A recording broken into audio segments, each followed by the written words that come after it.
The clear and present danger test was formulated by Justice Holmes in Shank versus United States.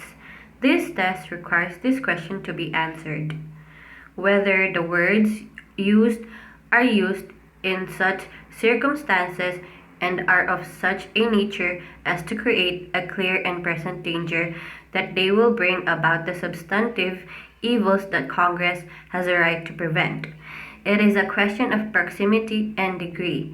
This test is used to determine if your actions, speech, and publication were made in a critical time and place.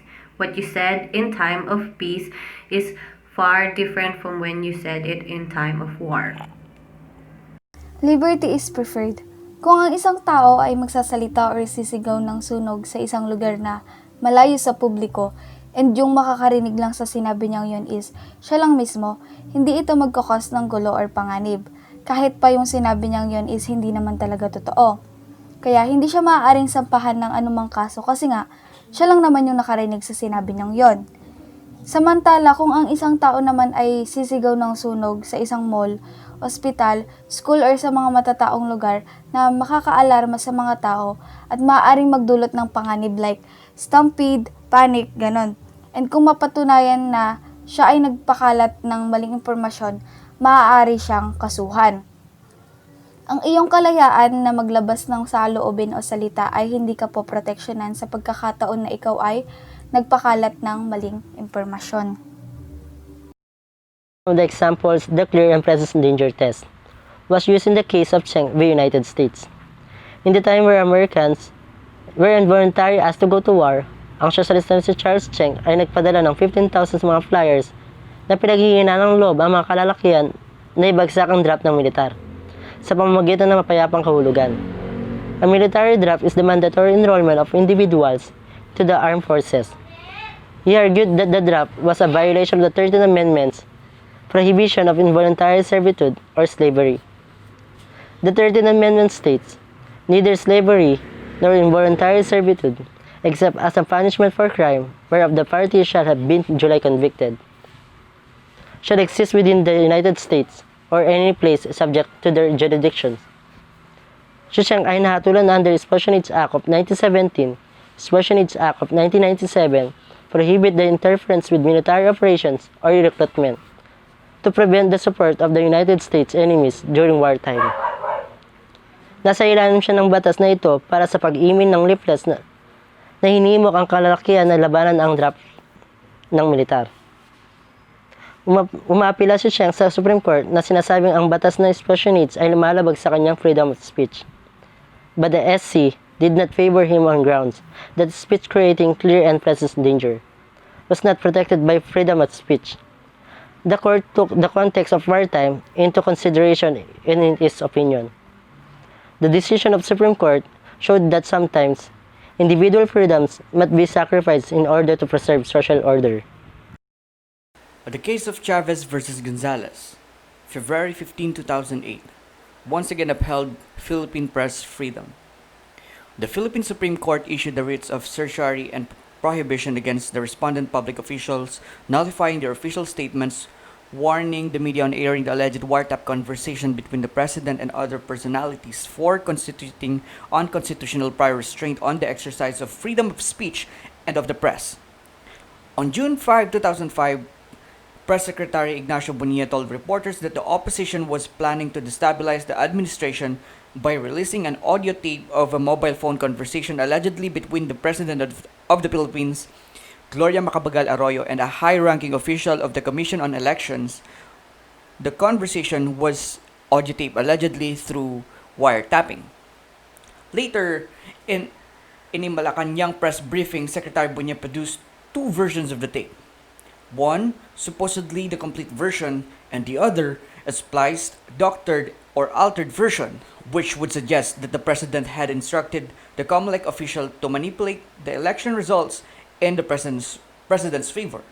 It seems that Secretary Bonilla admitted that the voice was that of President Arroyo, but subsequently made a retraction. On June 8, 2005, Respondent Department of Justice Secretary Raul Gonzalez warned reporters that those who had copies of the compact disc and those broadcasting or publishing its contents could be held liable under the Anti-Wiretapping Act. On June 9, 2005, in another press briefing, Secretary Gonzalez ordered the National Bureau of Investigation to go after media organizations found to have caused the spread, the playing, and the printing of the contents of the tape of an alleged wiretapped conversation involving the president about fixing votes in the 2004 national elections. Gonzalez said that he was going to start with INQ7.net, a joint venture between the Philippine Daily Inquirer and GMA7 television network, because by the very nature of the internet medium, it was able to disseminate the contents of the tape more widely. On June 11, 2005, the NTC issued this press release. NTC gives fair warning to radio and television owners or operators to observe anti-wiretapping law and pertinent circulars on program standards. The NTC warns all radio stations and television network or operators that the conditions of the authorization and permits issued to them by government, like the Provisional Authority and Certificate of Authority, explicitly provides that said companies shall not use their stations for the broadcasting or telecasting of false information or willful misinterpretation. As to the main issue of press freedom, the court cited the Constitution provision that commands that no law shall be passed abridging the freedom of speech, of expression, or of the press, or the right of the people peaceably to assemble and petition the government for redress of grievances. The scope of freedom of expression extends protection to nearly all forms of communication. It protects speech, print, and assembly regarding secular as well as political causes, and is not confined to any particular field of human interest.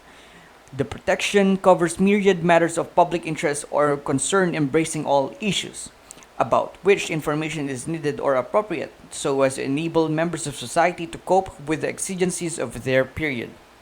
The court noted that the Philippines has applied either the dangerous tendency doctrine or clear and present danger test to resolve free speech challenges. More recently, we have concluded that we have generally adhered to the clear and present danger test. The court ruled that not every violation of a law will justify straitjacketing the exercise of freedom of speech and of the press. Our laws are of different kinds, and some of them provide norms of conduct which, even if violated, have only an adverse effect on a person's private comfort but does not endanger national security. There are laws of great significance, but their violation by itself and without more cannot support the suppression of free speech and free press. In calling for a careful and calibrated measurement of the circumference of all these factors to determine compliance with the clear and present danger test, the court should not be misinterpreted as the valuing violations of law. But, to repeat, the need to prevent their violation cannot per se trump the exercise of free speech and free press, a preferred right whose breach can lead to greater evils. For this failure of the respondents to offer proof to satisfy the clear and present danger test, the court upheld the exercise of free speech and free press. There was no showing that the feared violation of the anti-wiretapping law clearly endangers the national security of the state. The balancing of interest tests. It requires a careful balancing of the interests and values of the society in regard to the regulation of a particular expression. The principle requires a court to take conscious and detailed consideration of the interplay of interests observable in a given situation or a type of situation. Here, the court are called upon to weigh public interest versus the freedom of expression. The freedom of expression may be curtailed if, on the balance, public interests outweigh its untrammeled exercise. The issue is resolved in the light of the peculiar circumstances obtaining in each particular case. May mga pagkakataon na ang karapatan ng isang individual ay nahadrangan o binabangga ang pangkalatang interes at seguridad ng masa. Sa ganitong mga pagkakataon, titimbangin ng korte kung alin sa dalawang karapatan ang mas importante at dapat mas panigan kahit ang karapatan ng isa ay nalalabag. Here is an example. Cultural activist Carlos Celdran was convicted by the Supreme Court for offending religious feelings under Article 133 of the revised Penal Code by the Manila Metropolitan Trial Court.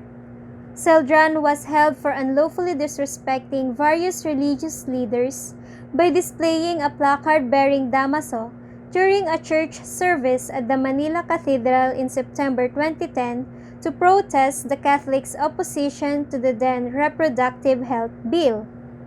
He used the word Damaso, a villainous friar from Rizal's novel Noli Me Tangere, to pertain to the bishops present in the church service, because the church is interfering with the government's decision of passing the Reproductive Health Bill. Article 133 of the RPC guarantees the free exercise of one's religion and the preservation of the sanctity and solemnity of places of worship. The elements of offending the religious feeling as provided under Article 133 of the RPC are 1. That the acts complained of were performed in a place devoted to religious worship or during celebration of any religious ceremony. 2. That the acts be notoriously offensive to the feelings of the faithful. Celdran's unexpected actions in the Manila Cathedral prove that these two elements are present, considering that the incident happened inside and during a religious ceremony, and that the acts mentioned in element 2 may come in the form of words, over behavior, and deeds that may offend religious feelings. The court held that Article 133 does not violate Celdran's freedom of speech, since the right to free speech does not guarantee a license or say whatever you want, and that notoriously and offending words are considered as unprotected speech while done inside a place of religious worship.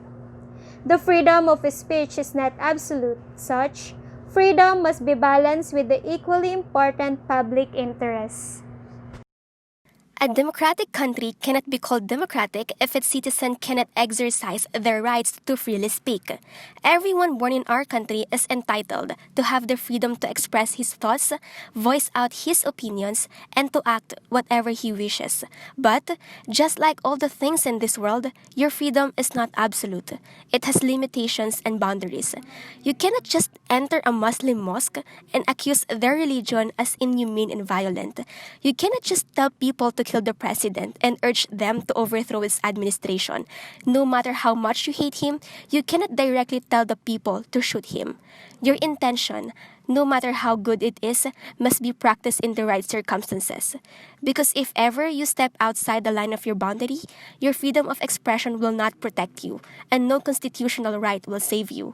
Your right must be balanced against the right of the society. Your freedom must not deprive others of their freedom and must not step on someone's right. Your freedom is limited because you are not alone in this world.